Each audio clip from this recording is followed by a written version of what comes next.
Well, what's the holdup with the 198? A lot of residents demanding some answers tonight here in the Queen City after promises were made, but really not much has happened following the tragic death of a little boy at Delaware Park a couple of months ago. 7 Eyewitness News reporter Hannah Buehler here with the latest tonight.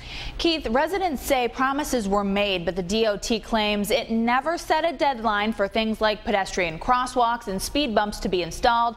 Still, the community pushing for more information and more action. 6 simple words plastered in the Parkside neighborhood, a message neighbors in Buffalo want heard loud and clear. Drive like your kids live here. Even the improvements that they have done, the restriping, that's wonderful, but they haven't done it in front of our neighborhood. Dan Cadzo lives on West Humboldt, right along the busy 198 Scajaquada Expressway. He's talking about the many visible changes drivers near Delaware Park have noticed this summer.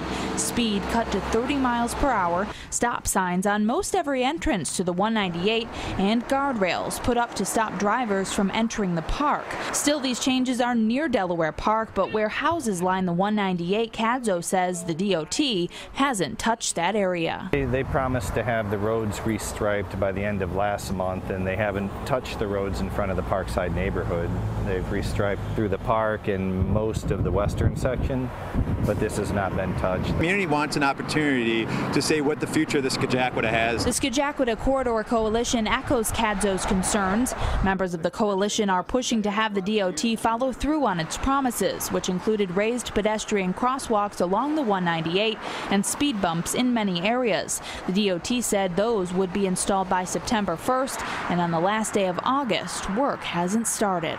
But the crosswalks are that next piece, that will really change the character of the road. So we'd like to see that installed immediately. Now, the DOT says it will be hosting a public forum on September 16th for more community input on this project. The DOT projects work on the crosswalks to begin in October. Coming up all new on 7 Eyewitness News at 6, what changes have neighbors in the Parkside neighborhood seen since the speed reduction? I'm looking into that in the next hour for you. Hannah Buehler, 7 Eyewitness News.